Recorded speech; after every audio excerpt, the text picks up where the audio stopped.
Olá, amigo espectador do Formiga na Tela, seja bem-vindo a mais uma edição do nosso videocast semanal. E como vocês podem ver, nós estamos aqui de cenário novo. Ei!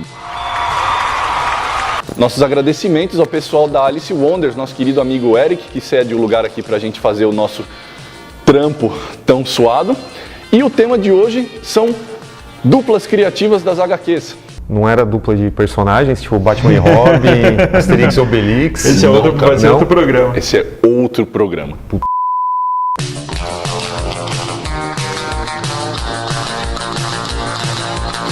Bom, normalmente quando a gente fala de dupla de HQ, parece algo até meio que óbvio, né? Um cara vai escrever, um cara vai desenhar. É claro que tem aqueles autores que fazem os dois trampos ao mesmo tempo. Só que a questão aqui, o que é interessante quando a gente fala de duplas de HQs? Porque normalmente quando a gente pega editoras grandes, Marvel, DC da vida e tal, a gente tem uma linha industrial, né? Então tem lá um cara que vai escrevendo, passa, às vezes nem sabe quem está desenhando, quem vai desenhar, né? Muitas vezes a editora pega um cara que está desenhando muito lento, daí troca por um cara mais rápido, ou o cara que vai escrever. Então essa sinergia não acontece, é uma linha de montagem. Hoje já acontece mais isso, tipo, ó, o cara tá escrevendo um bagulho, a empresa vai mandar para um sujeito tipo, na Croácia ou na África do Sul ou no Brasil, que acontece. Que não vão conversar entre si. Sim, não vão conversar entre si. Aliás, não obstante, hoje em dia até um pouco, se a gente for pegar esses últimos 20 anos, fica até um pouco injusto a gente falar de duplas criativas, porque realmente é um trabalho de linha de produção. Então você tem o roteirista, você tem o artista, mas você vai ter o colorista, o letrista, Exato. O diagramador, toda uma equipe trabalhando em cima E daquilo. você ainda pulou o arte finalista. O arte finalista também. Exato. No advento aí do, entre aspas, eles sabem que eu detesto esse termo, tá? Graphic novel, né? Levantou-se aquela bola de que a história em quadrinhos, para ser séria, para ser um negócio de arte mesmo, ser um negócio de autor, ela teria que ser feita, escrita e desenhada pelo mesmo cara. Isso aí é palavras do próprio Will Eisner no Quadrinhos e Arte Sequencial. Mas a gente sabe que mesmo dentro de um esquemão industrial, mesmo nesse lance mais mainstream, a gente encontrou parcerias absolutamente fantásticas, né? E aqui a gente vai falar não só desse lance de Marvel e DC, claro, a gente tem que falar disso também porque tem parcerias fantásticas, né? Mas tem que falar dos europeus também. Eu comecei a ler quadrinhos com o Quarteto Fantástico, tá? Então, não tem jeito. Apesar de que, assim, o meu primeiro quadrinho do Quarteto Fantástico era o quadrinho escrito e desenhado pelo John Byrne. Então, né, é um autor só. Mas o Quarteto Fantástico é a criação daquela que, sim, se não a maior, pelo menos é a mais prolífica dupla das histórias das HQs mainstream, que é o Stan Lee e o Jack Kirby. Não tem como não falar de duplas criativas e não começar com esses caras. Não existe proporção igual no resto do mundo dos quadrinhos em termos de produção e criação de ideias originais. Em que pese, assim, é um negócio que a gente sempre fala aqui, Stan Lee não é um grande escritor? Não, não é. Assim, se você for comparar o que ele era como escritor com o que o Jack Kirby era como desenhista, você tem um desnível colossal. Só que Stan Lee, ele era tipo... Ele usava metanfetamina, não tem como um cara criar tanta coisa toda semana. É uma dupla muito funcional. Funcionava, cara. O Stan Lee era o cara prático e o Jack Kirby era o artista por excelência. Então o cara lançava uma ideia na mão do Jack Kirby, falava, puta, eu sei como fazer isso. E às vezes, mesmo algumas ideias que o Stan Lee jogava na mesa dele, falava, puta, isso aqui vai ser sensacional, o Jack Kirby às vezes dava um jeito de reinterpretar de uma maneira prática que fazia com que o personagem ficasse melhor ainda, que é o caso clássico do Surfista Prateado. O Surfista Prateado era para ser um cara numa nave menor que ia ser o Arauto do Galactus. Até aí, beleza.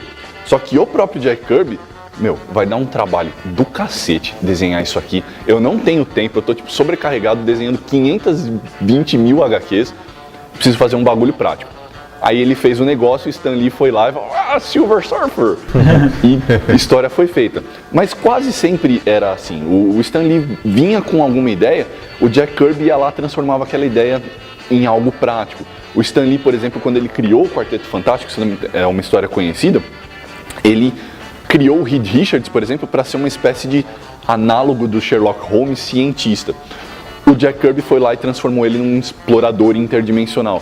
Então assim, é como você falou, eu gostei da expressão, era uma dupla muito, muito funcional. Eu penso isso na questão assim, eles eram uma dupla de empreendedores sensacional.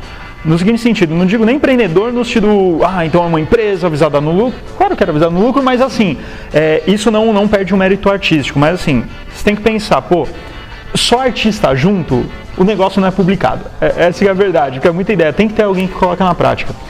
O interessante é que normalmente, quando você tem assim, alguém visionário como Stan Lee, dificilmente o cara consegue descer ao nível assim, legal, como é que a gente bota essa minha ideia na prática? O Jack Kirby era o cara que fazia isso. Nossa, que ideia maluca, peraí, pronto, assim ela vai dar certo. Só que o Jack Kirby não era só o cara operacional, não era só o cara que descia a ideia do intangível, botava no tangível, não. Ele tinha uma veia artística forte que assim, ele não só deixava operacional, mas deixava aquilo com um caráter artístico muito alto. Porque normalmente é assim, né? O cara mais artístico e o cara mais prático.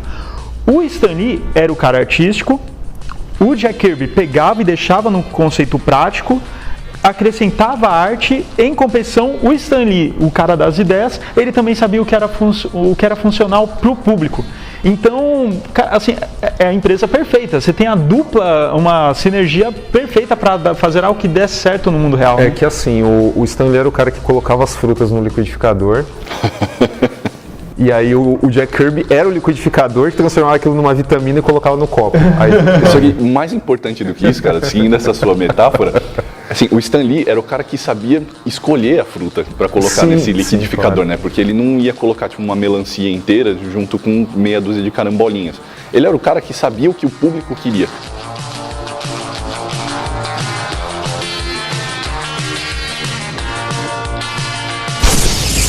Saindo de Stan Lee e Jack Kirby, a gente tem que falar também de outra dupla, acho que talvez a segunda dupla mais emblemática da casa, né, que foi o Chris Claremont e o John Byrne com os X-Men. Mas não é especificamente dessa dupla que eu queria falar dos concorrentes diretos deles, né, porque os heróis disfuncionais, o sucesso da Marvel com os heróis disfuncionais, os heróis que brigavam, os heróis que eram mais família, seguindo também essa linha do Quarteto Fantástico, né, mas levando ela para um outro caminho.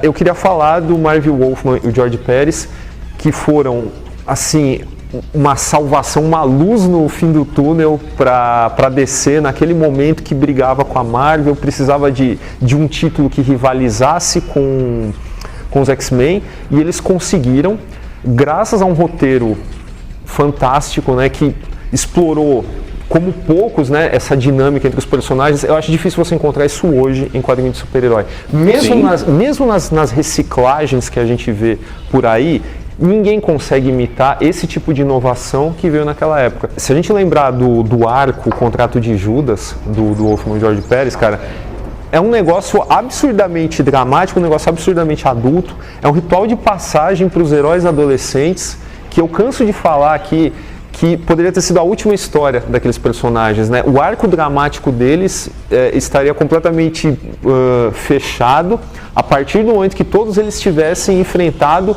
os seus piores inimigos, as suas piores provações. E não havia nada pior do que aquilo, né? Uma história que envolveu, sabe, um cara, sei lá, o Exterminador era quase um idoso, né? E pegava uma menina de 15 anos, que era namorada de um dos heróis dos Novos Titãs, né? O Mutano. Não, era muito perturbado, cara. Sim. Inclusive, se você pensar, assim, até para a época, a gente teve a invasão britânica e tal, que subverteu diversos daqueles valores mais conservadores que estavam vindo nos quadrinhos até ali, mas mesmo assim, o roteiro do Wolfman, ele ainda era um bagulho assim, forte, à frente, forte, sabe, que tocava em algumas feridas, que eram típicas dos questionamentos que se faziam na época, assim, a um nível de sociedade, mas não tão dentro dos quadrinhos. Todo grande autor, assim, né, quando ele pega algo que ele gosta, no caso aqui é, por exemplo, super-heróis, sempre fica uma ideia martelando assim na cabeça dele, porque o cara, ele pega o super-herói, ele vê além da história, ele vê o conceito ali dentro.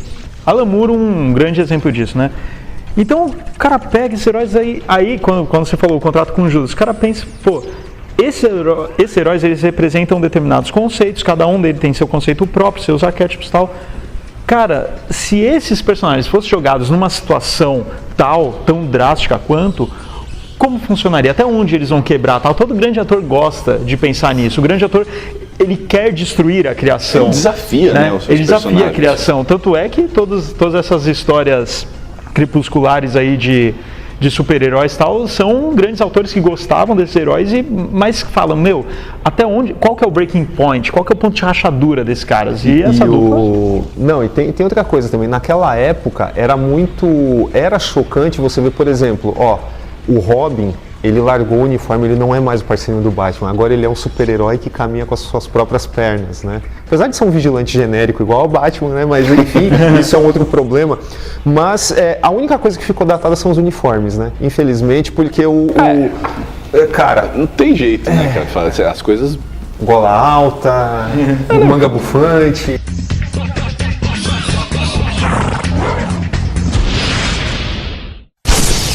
Agora uma dupla que eu quero comentar, uma dupla que nem fez trabalhos recorrentes, né? Mas que eu acho que o trabalho que fez é seminal assim, que é no caso o Alan Moore e o Ed Campbell na Obra do Inferno. Por que eu estou selecionando isso? Porque eu acho que foi a maior sinergia assim, dos trabalhos do Alan Moore com um artista visual, né? Pois a gente pega o traço do Ed Campbell, não é um traço bonito, vamos colocar aqui aspas gigantes, né? Mas assim, é um traço que assim... Para aquela história, eu não consigo enxergar o quadrinho do Inferno com outro traço, porque o próprio Alan Moore ele fala que o conceito disso aqui são vários elementos, ideias, lembranças, memórias, inclusive várias falsas, né, sobre aqueles eventos em torno da história do Jack Stripador. É uma interpretação a partir de eventos que todos os relatos que tem eles não são exatos, ou seja, são várias linhas, né? Vários traços tentando formar um desenho e o desenho não fica uniforme, parece que o desenho é meio desfocado, enfim, é uma ideia, é um rabisco, quase como uma psicografia daquilo, né? Então, o que será que aconteceu? Deixa eu fechar o olho e ficar fazendo assim, daí sai uma coisa, uma silhueta que você tenta enxergar uma forma naquilo, quase como se fosse uma nuvem, né? Você quer enxergar a forma, você quer enxergar o Jack, quer enxergar tal, sensacional. É o rústico da época, né, que ele tenta colocar lá.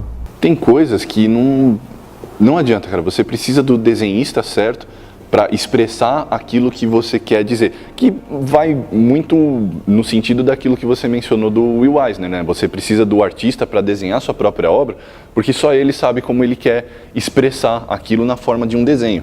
É o que eu sempre falo, o quadrinho, ele é uma forma de arte meio metafísica, assim, porque tem uma troca entre linguagem e semiótica ali, que é muito própria só dessa mídia. E para você encontrar essa sinergia, que nem você falou, é uma coisa meio rara. Então você pega, por exemplo, um cara, sei lá, tipo o Alex Ross, que é indubitavelmente um dos desenhistas mais precisos, mais realistas, mais minuciosos que o mundo já conheceu, pelo menos no meio dos quadrinhos. Você pega, sei lá, o Reino do Amanhã ou Marvels, você vê que o cara traz os quadrinhos para a realidade. Não serve para algo como o do Inferno. Serve. Até muitas vezes o pessoal confunde, né? Fala, o Alex Ross é meu desenhista favorito, ele tinha que desenhar tal história. Às vezes não encaixa. Por exemplo, imaginem só a história, o que aconteceu com o Homem do Amanhã, desenhada pelo Alex Ross. Não dá, porque é muito fora do contexto. A própria parceria do Alex Ross com o Kurt Busiek no Astro City, em que ele desenhava os painéis, ele desenhava as capas, porque o que é o Astro City? É uma reabilitação dos super-heróis depois da desconstrução do Alan Moore. O Alex Ross, ele sabe dar aquele tom épico, aquele tom grandiloquente que era necessário para tornar os super-heróis algo relevante novamente. Só que é curioso que nas histórias de Astro City não é o Alex Ross que desenha, porque ele precisa de uma fluidez, ele precisa de uma narrativa, os diversos personagens com as suas diversas características precisam de tons diferentes. Então assim, a parceria do Alex Ross com o Kurt Busiek, ela é iconográfica, ela é simbólica.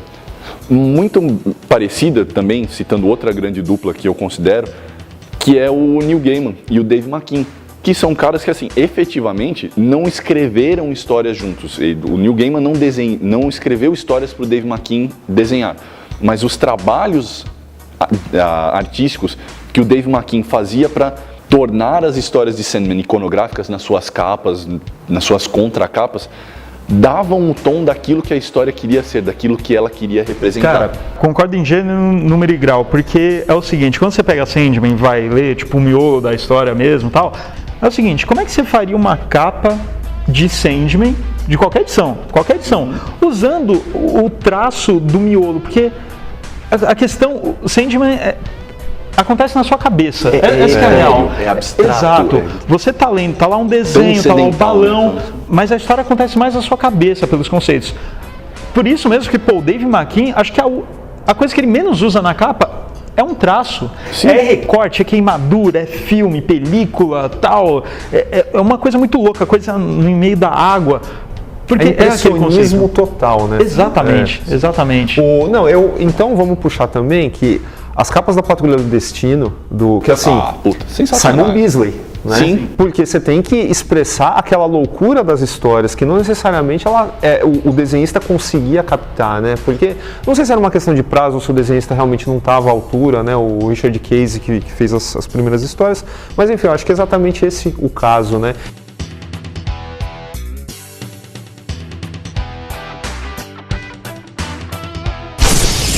É isso aí, pessoal. Esse foi o nosso programa sobre duplas criativas nas HQs. Nós deixamos de mencionar alguma das suas duplas favoritas? Deixa aí nos comentários qual é a sua. Não se esqueça de seguir a gente nas nossas redes sociais. Se você tiver sugestões de temas, se você tiver críticas e comentários a fazer, mande para o nosso e-mail natela@formigaelétrica.com.br. Não deixe de visitar o nosso site, formigaelétrica.com.br. É isso, até a próxima!